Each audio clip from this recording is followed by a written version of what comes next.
Hello there, and thank you for joining me on this week's edition of Business Tuesday. Well, this will be the last episode of the year 2018 until we'll be meeting again next year. It's going to be a new year and we're going to revamp the program.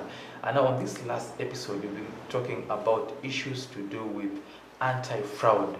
And fraud has become a very commonplace in today's society. And people have somehow become lazy and they want to reap where they did not sow. So this phenomenon has been targeting very many people in all possible avenues. Those people using mobile money transactions, online transactions, be it card or using your M-Pesa, they're all being targeted. And to give us more about this is none other than Mr. Francis Ombalo, who is from Safaricom. Mr. Ombalo, thank you for getting time to talk to us. Thank you. Now, just to start us off, what is swim swap? I'm sure this is the main issue that has been talked about in the media, in social media. People are talking about swim swap. Okay, thank you, Eddy, for your time. Now, SIM swap is the activity in which fraudsters or fraudulent people gain access to the information that is contained in a SIM card. So once they get to swap or to fraudulently swap the line, they shall be in a position to access the information that is on the line. And once they do that, they can reroute the calls to the new line after it has been replaced. Remember, replacing a line means that you are returning all the credentials that were on the previous line. And now this one moves to the new SIM card, though it moves not to the new SIM card. Now, that being the case, it means that if that is successful, and it means now that the fraudster will be able to access the information, like let's say M-Pesa, M-Shwari, KCB M-Pesa, and even if you do online banking, they'll be able to access that information. So the campaign is geared towards enlightening the public that they should not give out that information, or whenever they suspect that an activity, a fraudulent activity has taken place, they should report to Safaricom. And now that you're running this campaign, the anti-fraud campaign, does it mean that there have been increased cases of fraud? Yes, there have been cases of fraud, and this is not just a Safaricom phenomenon. It's something that has gone on across the world. But here locally, we are most people that we're targeting are especially people that who we can say are not so well informed, because some of the tricks that the fraudsters use, of late they are using the trick that they will call you or send you a message that your son or your daughter, who they use in school, is sick or has been involved in an accident, and they'd like to rush the kid to the hospital, maybe for to the hospital and something like that. Or they could also tell you that ntumia pesa kwa namba ile ingine imeblock. I'm sure you've heard of such cases. Yeah, in fact, it's a very common text that people receive. Yes, it is common. And since this is the festive season where we are sure that so many people would like to engage in such activities to get money for their Christmas festivities, we saw it right that we should enlighten the public about this in time so that they be at least extra vigilant. Yes. So at Safaricom, are you running this alone, or you've partnered with other organizations perhaps to help you to tackle this menace? We have partnered with other organizations, but mostly we do it as Safaricom because you see M-Pesa is a Safaricom's baby, and it is the one that is targeted the most. So with this campaign, we want to ensure that our customers, our subscribers, and our clients are very safe. Okay. Yes. So what are the key pointers that Safaricom subscribers should look out for in a bid to suspect a fraudster has contacted them? Okay. Other than the text message that you're saying, maybe you're being texted that your son has been involved in an accident, send us money to rush him to the hospital, or the message that comes, need to mail a pesa kwa hii line, ile ingine imeblock. One of the ways in which Safaricom is really trying to tell the customers to be wary about is that, sometimes you can receive a message. When a SIM swap is about to be done, sometimes you'll receive a text message asking you that your line is about to be replaced. If this is okay with you, let's go ahead and do it. So once you get such a message, you should contact Safaricom immediately. So you contact Safaricom by calling 100 for prepaid customers and 200 for postpaid customers.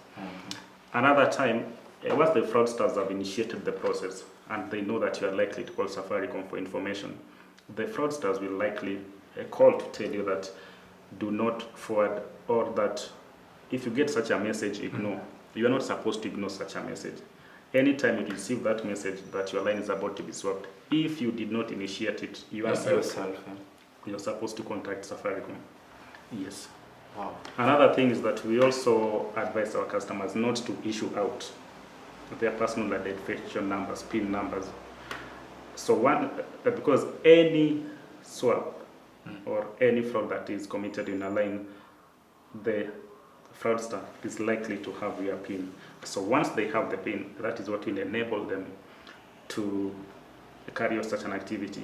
And to avoid that, we ask you that if, let's say, you have an M-Pesa account, we do not encourage you to use like some of the default pins like 1111 or 000 or your ID or your date of birth. Because if I know your date of birth, then I steal your phone or I swap your line. That is one of the numbers that I'll try to use as the PIN. With the aim to gain access. With the aim to gain access. So once you have such, let's say like your date of birth, then it will give them an easy time. So we'd like you to use a PIN that is not so, which cannot be easily guessed by the fraudsters. Okay. Yes. Now, and about accessing the information, yes. How safe are customers the data, especially the ones that they give to M-Pesa agents? Because today when you go to an M-Pesa agent to withdraw money, you have to produce your original ID, yes. and the person will also take your ID number. Yes. How safe is that data at the hands of those agents? The information is safe in that for you to do any M-Pesa transactions, the only thing you need to input yourself is your PIN. And no M-Pesa agent or even a Safaricom employee is supposed to ask you to give them your PIN so that you can do them a transaction. It is you to input the PIN yourself. Yes. So the PIN is what safeguards you and is what the company has put in place that will make sure that you do not share that information or that no one else accesses that information without your knowledge. Yes. Okay. Now, maybe perhaps what some of the steps that Safaricom has taken? Has there been any arrest maybe, or have there been cases where fraud has been stopped?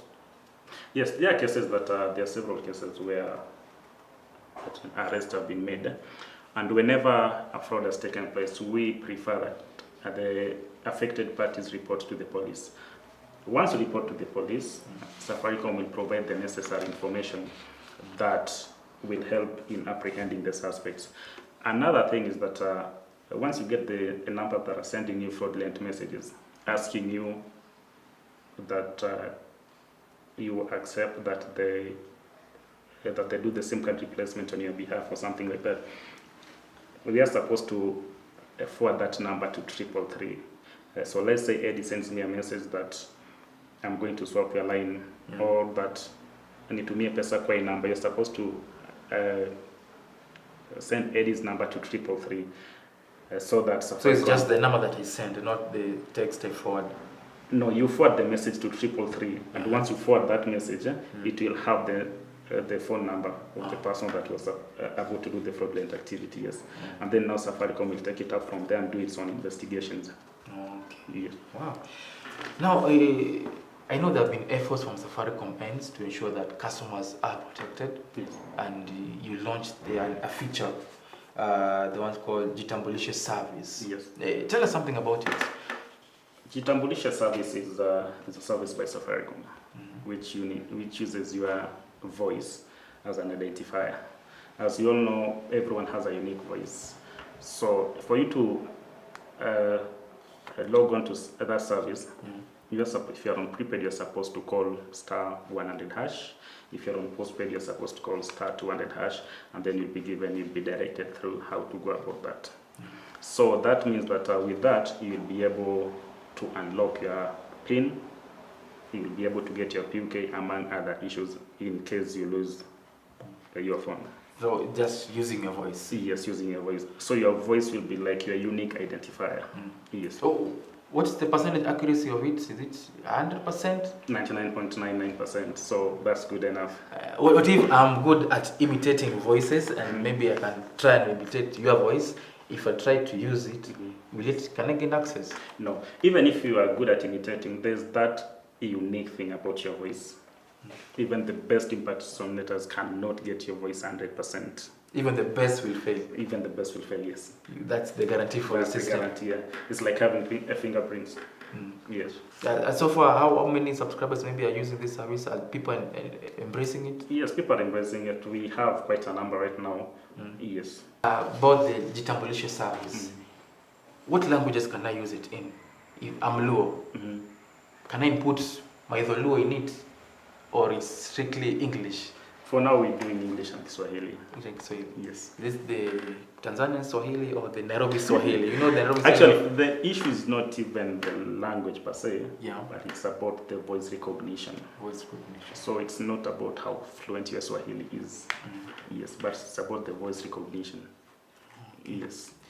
And now I think on that note, we've come to the end of this brief interview about the Safaricom anti-fraud campaign.